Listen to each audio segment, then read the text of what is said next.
Welcome in, everybody. Michigan State Live here on the Voice of College Football Network. I'm your host, Ryan Elke. I want to welcome you back in. Show number 4, an exciting one. We're going to play some games.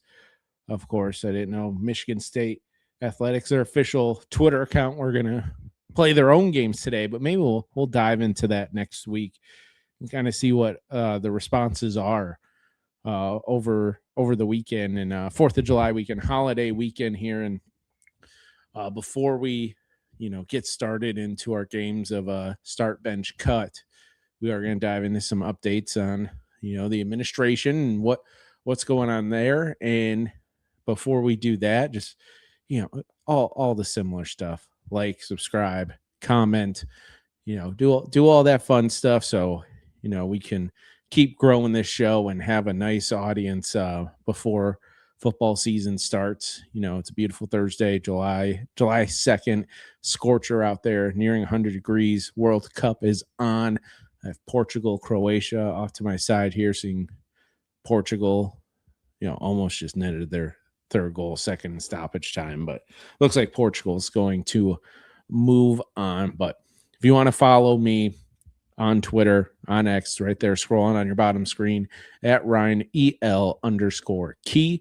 Again, that's RyanEL_key. I'm on TikTok as well.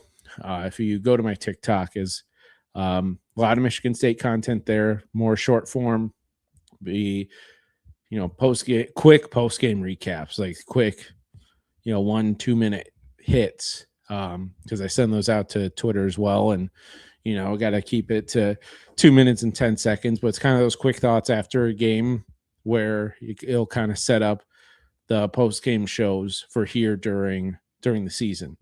So to kind of direct you back to the show once I get home from the games, but you will have those quick hitters right after the game for you from the stadium. If you don't know me, because, it's a brand new show. My name's Ryan Elke. I've been in sports radio business for over a decade now. Been covering Michigan State football. I think I've been doing it for, about 10 years, for about the first 7 years. I was sporadic of what games I could go to. Oh, wow. Croatia just tied it up in the final seconds. That is ridiculous. But as for me covering the games, on and off or sporadic games for about 7 years, just, what I could fit into my schedule and with the work schedule as well. The last, say, 3 or 4 years, been able to go to every single game. So I'll get post-game audio for you. We'll have videos on this show of what the coaches and players are saying after the game. So once this season starts, we're going to have a lot of great content for you guys to talk about after the game and during the week. So excited to get into that. I've been working with the sports radio shows for 9-10 years now. It's hard to keep track of how long I've been doing it. I've worked at, old school WDFN, The Fan in Detroit, until that station, sunsetted into, radio oblivion. I've worked with a couple of different hosts on whether it's been X's and Bros or Spin on Sports is what I'm currently on now with Anthony Bellino. We are all across the state of Michigan.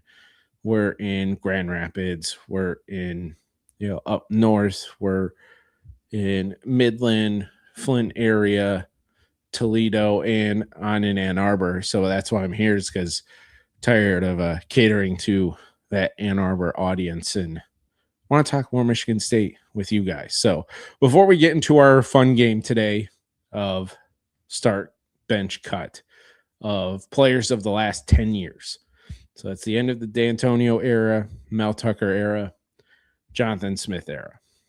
Before we, we're just going to do offensive skill positions today, because while some of these position groups will be pretty easy to breeze through, it's more about just kind of just remembering these players and kind of have fun reminiscing about some of them, because feel like some get a little bit lost in the sauce, and they took Croatia's goal off the board. That is painful. Pinaldo gets his win. Good for him.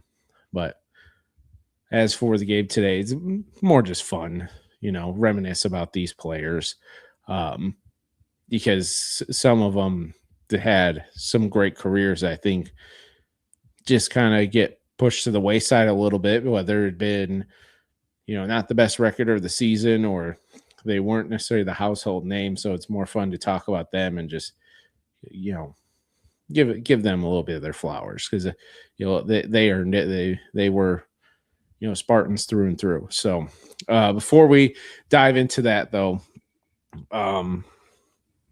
news and notes: summer league teams. Jay Nakin's not going to be with the Pistons this year for the summer league. He's with the Knicks. So the Pistons number 1 pick, Buka Okorie, he's going to need a lot of touches, and Jay Nakins was phenomenal for the Motor City Cruise last year, Pistons Summer League, but he's going to be going over to the Knicks Summer League, I think, with their G League team as well. So Akins will be, fun. I believe Kohler and Cooper are going to face off against each other week 1 of the Summer League. So may have to find, an NBA password to watch that game and just, miss them, and wish that 5-year rule clocked in just a year earlier, so we could have gotten them for 1 more year. Jace Richardson's going to be back with the Magic, obviously, as their first round pick last year. He's going to be in the Summer League, but joining them is someone that Spartan fans aren't necessarily fond of at the moment, but he was a Spartan. Trey Holloman is going to be on the Orlando Magic Summer League team. So that's the little basketball update. But as for the administration update, yesterday, Kentucky announced that it was day 1 officially of the Batt era. That Batt's there. He's ready to go.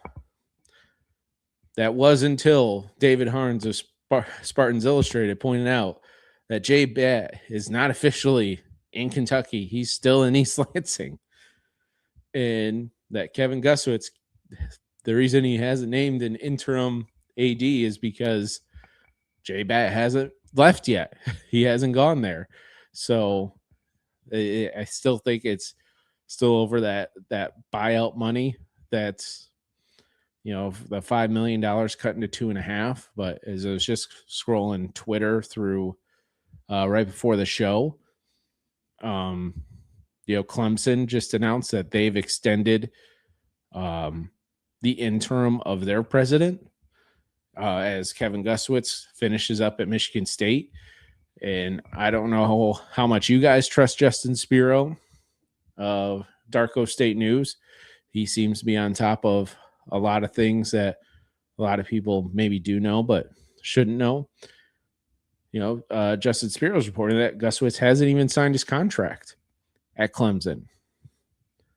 So I wonder if there's a little holding out hope there for the president of the university as we try to get all those ducks in a row. So Batt not left yet. Kevin Guswitz hasn't left officially yet. And according to Spiro, hasn't signed his contract with Clemson either. But, we'll see what happens when the day comes. At this point, it's just like, can we just get to that finish line? Because I'm a little tired of just waiting to see what happens. And, the non-update updates that come through. It's just ridiculous. So enough about the administration, enough about the president, enough about the AD. Was it the Spartan Athletic Fund officially launched yesterday as well, July 1. It's a little convoluted, but it's more of a collective to where, all those big money decisions can go about, stadium upgrades, NIL, coaches. It's all for just getting all of that in line to kind of have for nonprofit or for profit, entities to kind of come together, media rights deals. It's all kind of a collective to handle all of that business side, to make it more of a business instead of a college trying to do this. So that launched officially yesterday, and we'll see how that goes. I know $100 million of that Greg Williams $400 million donation, $100 million went to that Spartan Athletic Fund. So, it's got a nice head start to it. Enough of that stuff. Let's get into the fun game today, which is start, bench, cut of Michigan State players the last 10 years. We're going to do quarterbacks, running backs, wide receivers tonight, because I think we're going to have some fun just talking about it. We could have some fun debating. So we'll start with quarterbacks first. For these first two groups, it's probably a pretty easy who's cut right away. Maybe not in the comments. Quarterbacks, yes, we know who will be cut right away. So we're going from 2016 to 2025 is the limit. So for quarterbacks, it's pretty simple. From 2016 to 2019, Brian Lewerke was the starter. He was 3-year starting quarterback, finished first in school history in total offense with 9,548 yards, over 8,200 passing yards, 1,200 rushing yards, 38 starts, went 22-16, completed almost 58% of passes, 47 touchdowns, 32 interceptions of his career, and the all-time offensive record holder. He finished first in passing attempts in MSU career with, 1,249, second in pass completions of 721, fourth in passing yards, said a little over 8,200, and fourth passing touchdowns of 47. So Brian Lewerke right there, 22-16 as a starter, 3-year starter, 2016, 2019. Then we had that Rocky Lombardi year. He's not in here. We're going with the next guy, Peyton Thorne, from 2020 to 2022, near 61% on his completion percentage, 29 games, 16-13 record, 6,500 yards, 49 touchdowns, 24 interceptions, set the MSU single season record for most TD passes with 27, passing the golden boy, Kirk Cousins. So Peyton Thorne is our second guy of the start bench cut. And the third, we have to go with Aiden Childs. Not going to go with Alessio yet because he just hasn't – he started, 4 games last year. So we'll go with Aiden Childs, who started for a year and a half. So I think it's easy to start out this game that we're just going to cut Aiden Childs. He left us. We moved on from him. Aiden Childs is the easy cut. There's no two bones about it. As for start and bench, I think everyone were kind of on the same page. Well, I like both of these guys, been able to talk to them here and there. I'm going to bench Peyton Thorne, despite having that single season record for TD passes, that magical 2021 season. I think it's pretty easy to kind of default to that season, seeing it was the best year we've had of the last 10 years, and go with Brian Lewerke as a starter.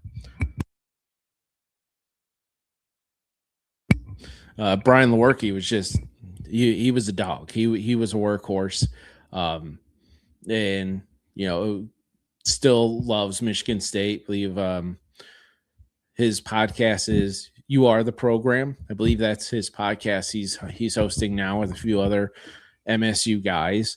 So it's fun to hearing their thoughts on everything that's going on. But Brian Lewerke is, I think, our easy starter here. And the one thing that Brian Lewerke made games fun, and boy, did that man play hurt. I remember I think it was the Illinois game. I don't remember what year. It might have been his senior year, where he just got blasted a few times. I remember asking him post game, I go, "Hey, how'd you tough that out?" He goes, "I don't know." He goes, "I can't even lift my arm over my shoulder right now." And I look at him and I go, "I don't think you're supposed to be saying that to me right now." especially with the microphone here. But I appreciate you you fighting it through. So Brian Lewerke is going to be our starter. We're going to bench Peyton Thorne, even though he was absolutely phenomenal in that 2021 season. 27 TD passes, being able to throw that rock around. And it seems like in 2021, we were watching Peyton Thorne just thinking, this guy can make it into the NFL. I don't know what, as a starter, as a backup, I was like, it seems like he can make these throws, just dropping it in a bucket, to Jaden Reed and to Naylor. It just seemed like he put it all together that season. And then 2022 came along and it just didn't go that way. And it just felt like a couple things were off. He wasn't hitting those deep throws anymore. And, he ends up leaving, goes to Auburn. Even some of his numbers at Auburn weren't too bad. It didn't work out for Peyton Thorne down at Auburn, but he provided a really fun year for us in 2021. He wasn't, the main guy. We'll get to him next, but I still have a lot of respect for Peyton Thorne, despite how things kind of ended with him. But Peyton Thorne, he's going to the bench. Brian Lewerke's our starter for quarterbacks, and Aiden Childs, we'll see you later on this year when you're playing for Northwestern. So looks like hopefully we win the trade there between quarterback and coach. Now let's get to running backs. We all know who the starter is. We're fighting to just be on the sideline, be on the bench here. So obviously our starter, Kenneth Walker, 1 year at Michigan State, 2021, 1,600 yards, 18 touchdowns, 136 yards per game. Came right out the gate. I was at Northwestern for this game, drove out to Evanston. Was it 80 yards on the first carry for, to the house, 264 yards in the game. Of course, the infamous game against Michigan, 197 yards, 5 touchdowns. That memory, that game is burned into our brain because of Kenneth Walker.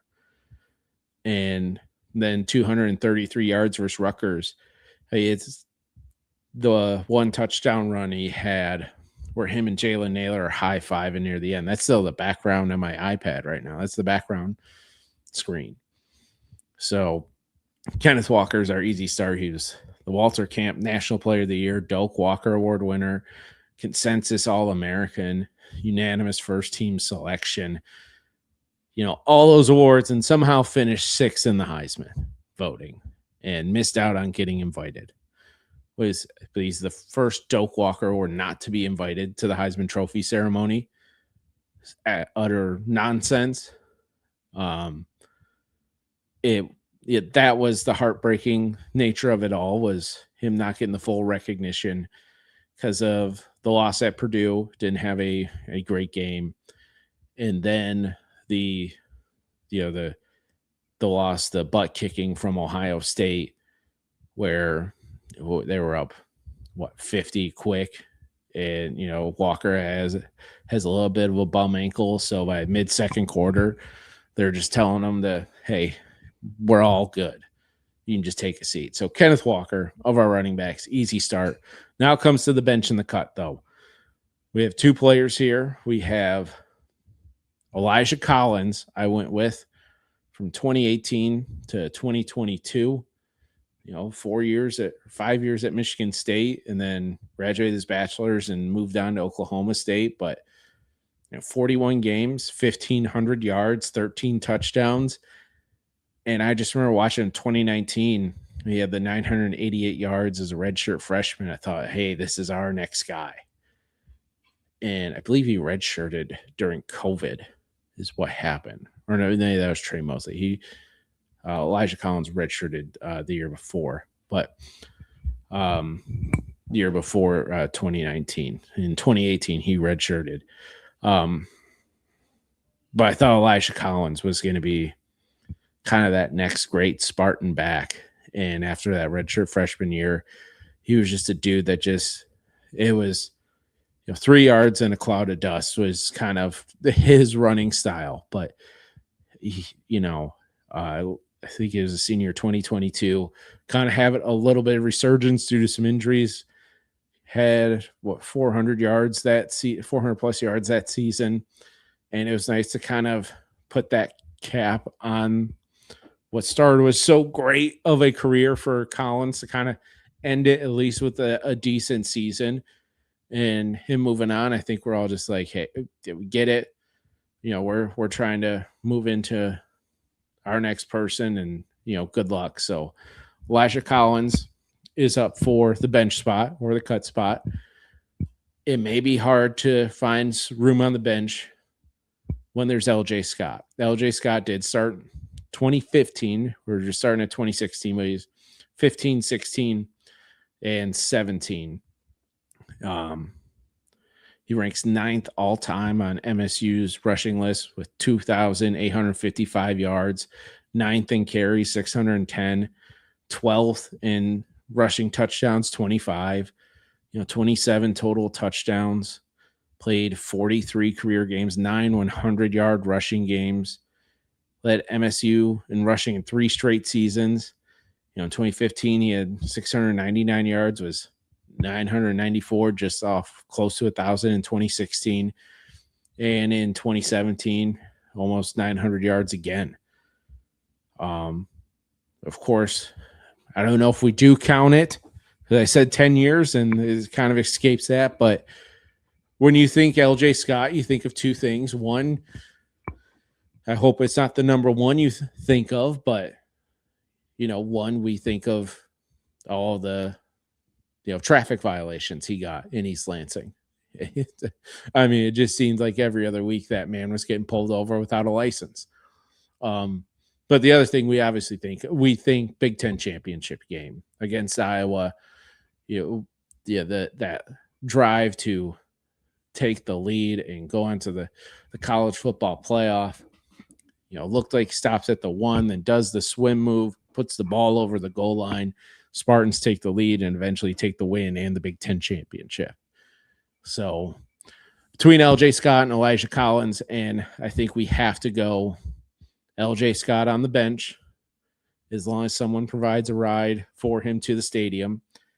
And then we unfortunately cut Elijah Collins. So right now our starters are Brian Lewerke, Kenneth Walker. Our bench is Peyton Thorne and LJ Scott. So now let's get to the meat and potatoes of this game, which I think is going to be a fun one, which is the wide receiver room. So for this one, we're not just picking one. We're starting 3 wide receivers. We're benching 3 wide receivers. And unfortunately, we are cutting 3 wide receivers. So post this on Twitter earlier today, to try to get a little feelers out there. So top row, we have Jaden Reed, and you can pick any 3 that you want to start. Jaden Reed, Felton Davis, Jalen Naylor is top row. In the middle, from left to right, we have Nick Marsh, Montori Foster, and Keon Coleman. And on the bottom row, the names are cut off, but bottom left in that beautiful neon jersey is Darrell Stewart. In the middle is Trey Mosley, and on the bottom right is Sir Cody White. So those are our start 3, bench 3, cut 3 for wide receivers. So let's go through them all a little bit. Obviously, we'll go Jaden Reed first, 2019 to 2022, 31 games, 147 receptions, 2,000 receiving yards, 18 touchdowns, 2 punt return touchdowns. Who can't forget the punt return touchdown against Nebraska? Over 1,000 return yards, was a first-team All-American all-purpose player in 2021, Peach Bowl MVP, Paul Hornung Award finalist. I mean, Jaden Reed is obviously the easy start in this situation. I think he's one of the fan favorites just over probably the last 15, 20 years.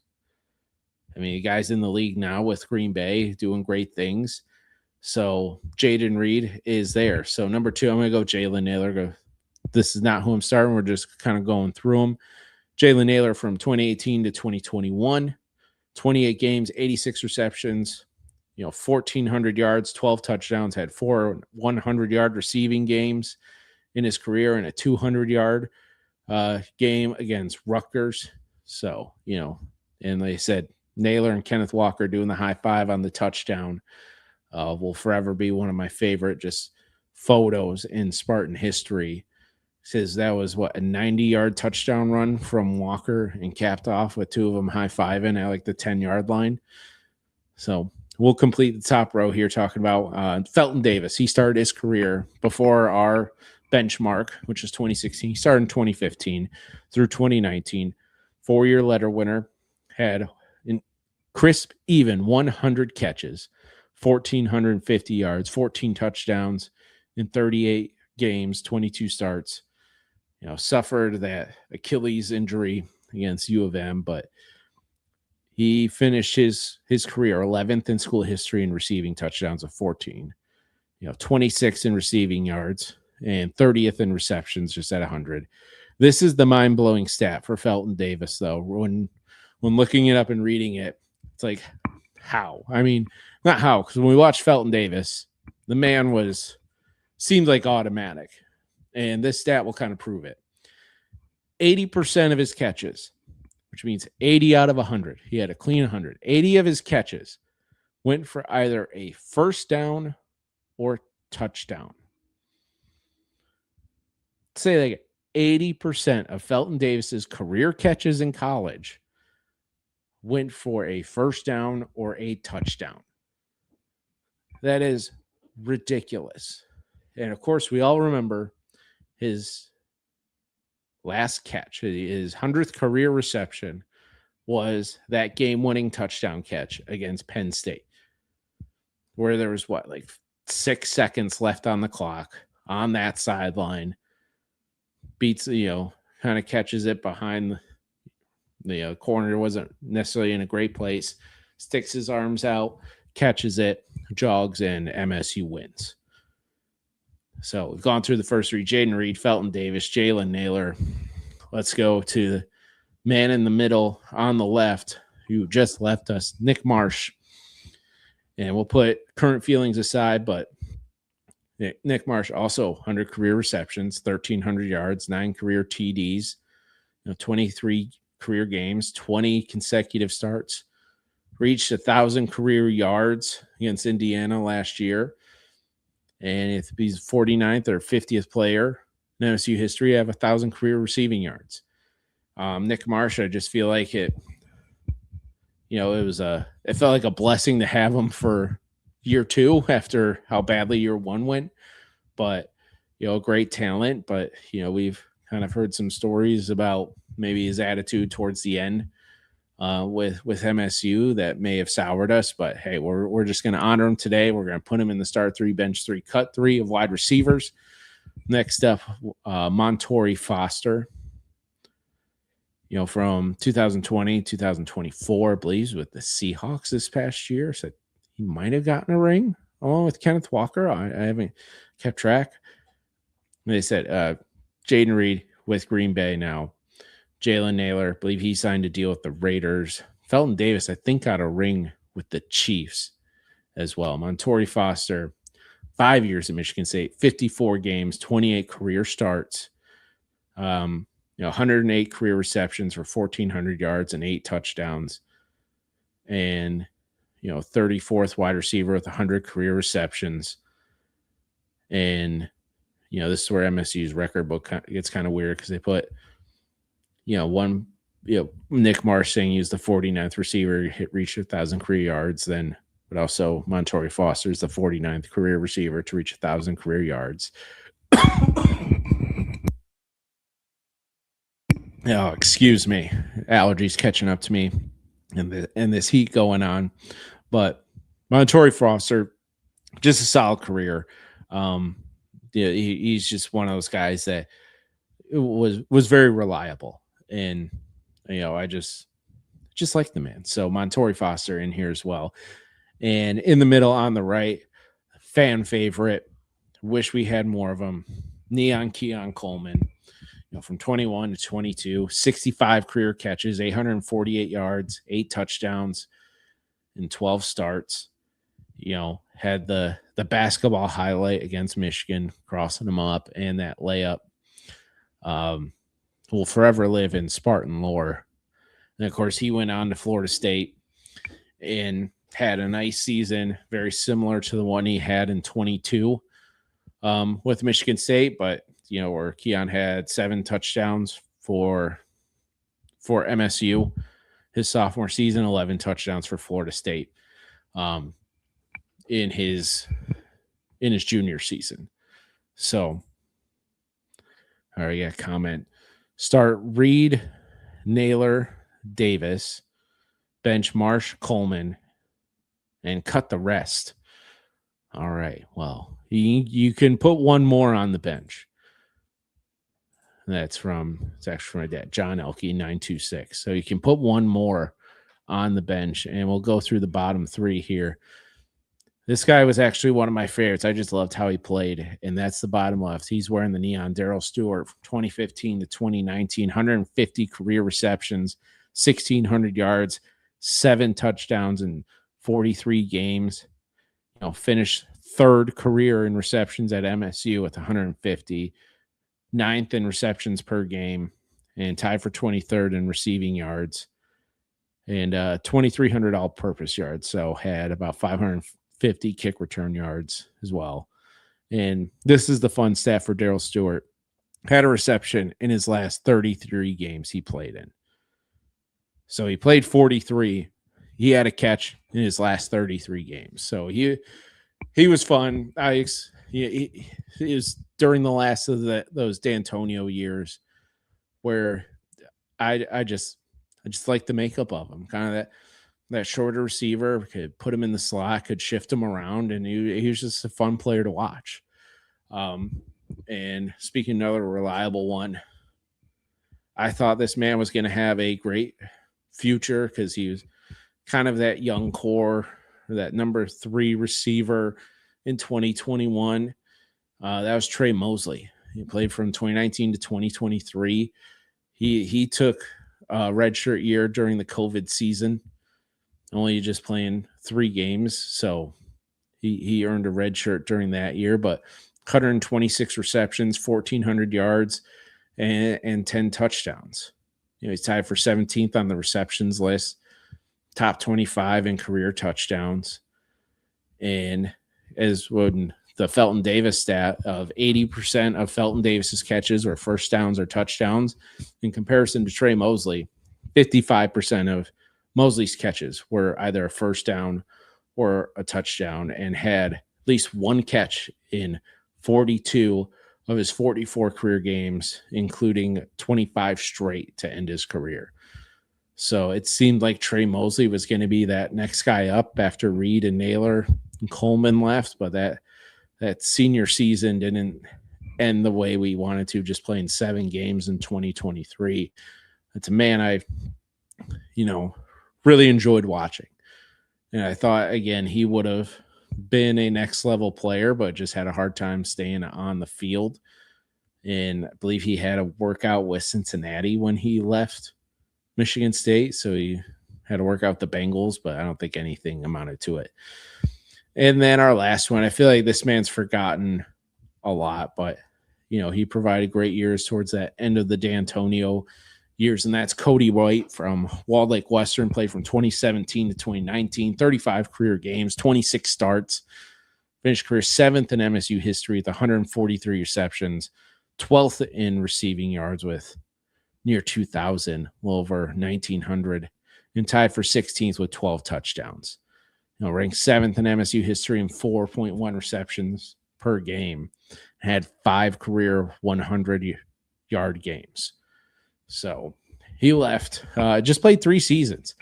Looking that up. He did not stay for the COVID year, went to the 2020 NFL draft. So did have a person on Twitter reach out earlier with their start bench cut, and that came from KJ Jr., he said, just start the first row, with Reed, Davis, and Naylor.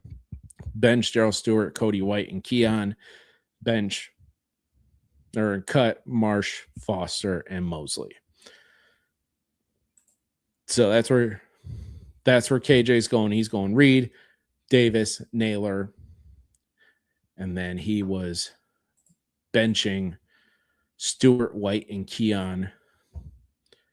And cutting Marsh, Foster, and Mosley. And after reading the stats, it's like, I'm going to start Jaden Reed. I'm going to start Jalen Naylor. I'm debating between my last starting spot between Davis, Keon, and Cody White. Davis seemed automatic. He's at 80% of the catches going for a first down or touchdown. Cody White, 143 receptions in 3 years.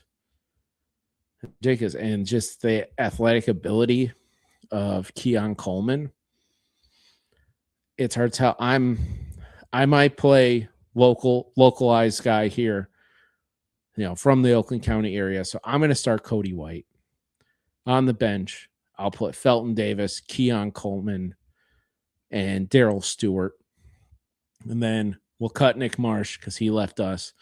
We'll cut Montori Foster and Trey Mosley just because they don't stack up to the rest of these guys. But, that's why this wide receiver room was just stacked because, especially the Courtney Hawkins effects over the last few years, it's been fun knowing, hey, we're covered there. And the fact that, I could throw in 9 names here and it's fun to kind of reminisce of them all. And with starting, I feel like you could have a debate for that third spot. We're going to put Reed there. We're going to put Naylor. Davis had some, had torn that Achilles near the end, but we forget about the consistency that Cody White was during the end of that D'Antonio era. And then he just had the freak athletic ability of Keon Coleman. So I'm going Reed, White, Naylor for my starting 3 of wide receivers. We went Kenneth Walker starting at the running back, obviously, and Brian Lewerke starting. So that's going to be it for today here for Michigan State Live. We'll be back Tuesday. We'll dive in Michigan State athletics. They threw out their summer topic on Twitter today, and that was their Mount Rushmore of Michigan State. So I'm going to compile those responses, look what people responded on Twitter, and we'll just dive into it. It's Mount Rushmore season. We all know it. So we'll see what all the people on Twitter were saying, the Mount Rushmore of Michigan State. I already had this, start bench cut game planned. And so I was like, what, we can compile more data over the weekend for the Mount Rushmore. So we'll dive into Mount Rushmore season on Tuesday, thanks to Michigan State athletics. And then we'll see if anything comes of Gusowitz and Jay Batt. Hopefully we'll get a real ending to that soon. So we'll be back Tuesday, 9 p.m. live on YouTube here at Michigan State, Voice of College Football. Like, comment, subscribe. Find me on Twitter, RyanEL_Key. Shoot me if there's anything you guys want to talk about. Of course, we're live on Facebook as well on the Voice of College Football Facebook page. So you follow that along. There's other teams you want to follow along as well. We have, channels for a lot of schools and a lot of more schools channels starting up here soon with college football season just right around the corner. I'm excited, ready for it. So we're going to call it a night for now. Thank you all who chimed in. Thank you all who watched, liked, subscribed. If you jumped in on Twitter with your nominations, I appreciate you there as well. So we'll be back Tuesday, 9 p.m. Eastern time in Mount Rushmore of Michigan State. Thanks to Michigan State Athletics. So that's it for now.